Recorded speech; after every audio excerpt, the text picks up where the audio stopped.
আজকে সংসদে কি হয়েছে সেটা আপনারা একটু আমি বললেই স্মরণ করতে পারবেন। আপনারা জানেন ফজলুর রহমান, তিনি একসময় আওয়ামী লীগ করতেন, এখন তিনি বিএনপি করেন এবং এলাকা থেকে নির্বাচিত হয়ে তিনি এখন সংসদ সদস্য। এই ফজলুর রহমান তিনি নিজেকে মুক্তিযোদ্ধা দাবি করেন। আপনারা জানেন পিনাকি ভট্টাচার্য একটা ভিডিও তৈরি করেছিলেন যেখানে তিনি একেবারে প্রমাণ সহ দেখিয়ে দিয়েছিলেন যে এই ফজলুর রহমান, যাকে আমরা ফজু পাগলা হিসেবে চিনি, তিনি নাকি কোনোভাবেই মুক্তিযুদ্ধে অংশগ্রহণ করেননি। আমার বাবাও বীর মুক্তিযোদ্ধা মোহাম্মদ জামাল উদ্দিন, তিনিও সেই ময়মনসিংহের একটি এলাকায় জামাল বাহিনীর প্রধান ছিলেন। এই ফজু পাগলা তিনি সে সময় সেখানে যুদ্ধ করেছেন কিনা অথবা তিনি মুক্তিযোদ্ধা কিনা সে বিষয়ে কিন্তু এই যে মোহাম্মদ জামাল উদ্দিন তিনিও কিন্তু জানার কথা, যেহেতু ময়মনসিংহের নেত্রকোনা, কিশোরগঞ্জ এই এলাকাগুলোতে এই ফজু পাগলা, যাকে সবাই এইভাবে চেনে, আর আমার বাবাও কিন্তু যুদ্ধ করেছিলেন।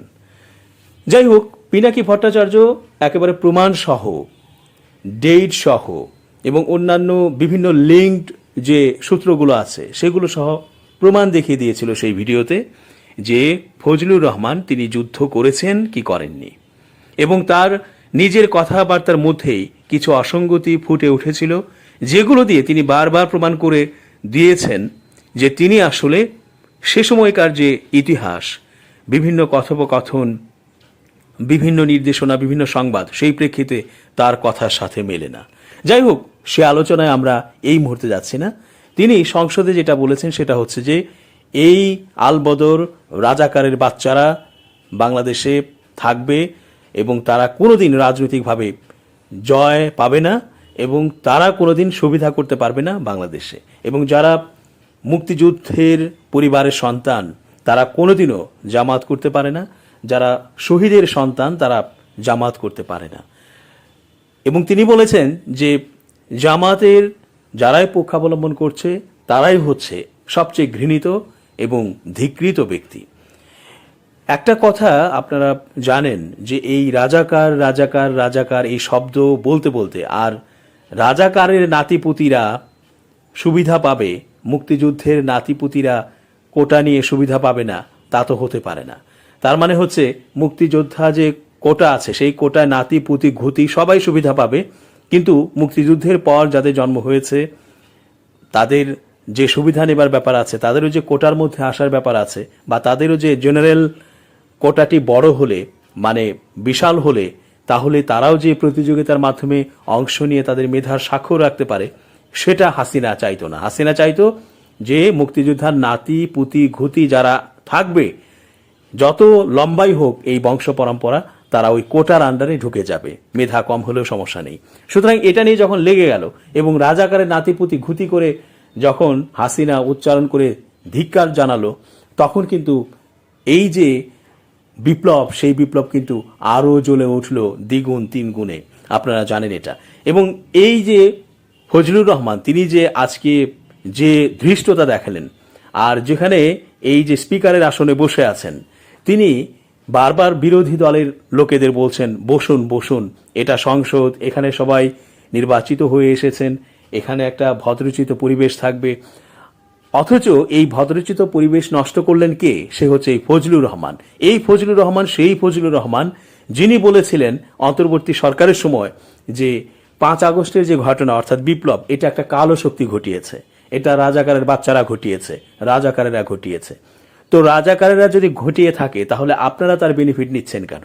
আজকে তারেক রহমানের ফিরে আসা, আজকে বিএনপির এই যে জয় জয়কার, এগুলো কিসের জন্য হয়েছে? এই যে খালেদা জিয়ার মুক্তি, এগুলো কিসের জন্য হয়েছে?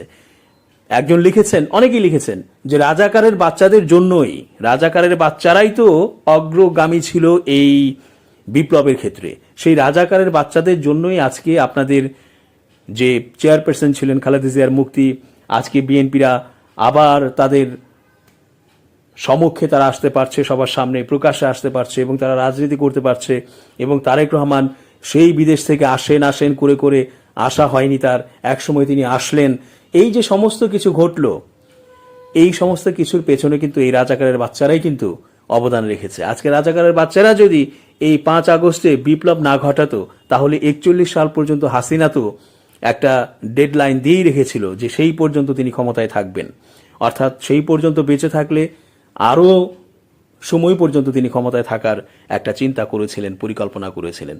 এবং আপনারা জানেন যে খালেদা জিয়ার বাসভবন, সেখানে যে বালুর ট্রাক ছিল, সেই ট্রাক পর্যন্ত সরাতে পারেনি বিএনপি। অনেকেই বলছেন যে ফজলুর রহমান, আপনি যদি এত শক্তিশালী হয়ে থাকেন তাহলে সেই বালুর ট্রাক কেন সরাতে পারেননি? তাহলে আপনি কেন এত 17 বছর ধরে আন্দোলন করে, এত গলার জোর আপনার, এত বিশাল মুক্তিযোদ্ধা আপনি, তাহলে কেন আপনি খালেদা জিয়ার মুক্তি আপনি করে দিতে পারেননি? কেন আপনি তারেক রহমানকে দেশে আসার সুযোগ করে দিতে পারেননি? কেন আপনাদের সেই সালাউদ্দিন আহমেদ সহ আরও অনেক যারা গুম হয়েছে, হত্যার শিকার হয়েছে, তাদেরকে কেন সেই জায়গা থেকে বের করে এনে হাসিনাকে বৃদ্ধাঙ্গুলি দেখিয়ে আপনি বলতে পারেননি যে আমি রাজাকারের বাচ্চাদের বিরুদ্ধে আমিও আছি, আমি মুক্তিযুদ্ধে অংশগ্রহণ করেছি এবং আমি বীর মুক্তিযোদ্ধা, আমি বিএনপির পক্ষে কাজ করছি, আমি আমার নেত্রী, আমার নেত্রীর ছেলে এবং বিএনপির যত গুম হয়েছিলেন অথবা আয়নাঘরে ছিলেন অথবা বিভিন্নভাবে নির্যাতিত হয়েছেন, তাদেরকে আমি মুক্তির ব্যবস্থা করছি। কই, তখন তো আপনার কণ্ঠ এত উচ্চকিত হয়নি। বরং আপনি একসময় আওয়ামী লীগ করতেন এবং আপনি দেখা গেল যে 24কে একদমই মানছেন না, বিপ্লবকে একদমই মানছেন না, অথচ এই বিপ্লবকে উপজীব্য করে, বিপ্লবকে কেন্দ্র করে আজকে আপনাদের এই যে এখন ক্ষমতায় এসেছেন।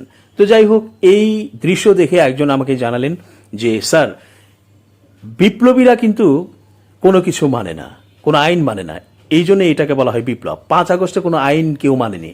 5 আগস্টের দিনে এই যে শেখ মুজিবের স্মৃতিস্তম্ভ, ধানমন্ডি 32 থেকে শুরু করে মুজিবের যত মনুমেন্ট ছিল, যা কিছু ছিল, সব ভেঙে চুরমার করে ফেলা হয়েছে, যেটা কেউ কল্পনাও করতে পারেনি। যে হাসিনার পতন হলো ঠিক আছে, হাসিনার রেজিমের পতন হলো ঠিক আছে, কিন্তু মুজিবকে এইভাবে অপমানিত করা হবে, মুজিবের মাথায় উঠে মাথায় বাড়ি দিয়ে দিয়ে ভাঙা হয়েছে এবং লাথি দিয়ে মুজিবের যে মূর্তিগুলোকে, সেগুলোকে পানিতে ফেলে দেওয়া হয়েছে। এরকম আরও নানাভাবে কিন্তু এই মুজিবের মনুমেন্টগুলোকে অপমানিত করা হয়েছে।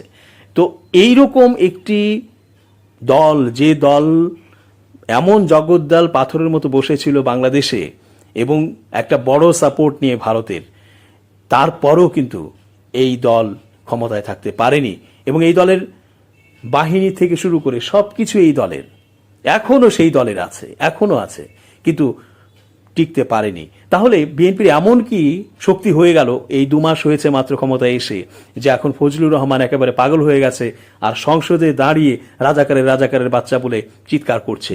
রাজাকারের বাচ্চারা না থাকলে ফজলুর রহমান আজকে এই সংসদে দাঁড়িয়ে কথা বলতে পারতো কিনা?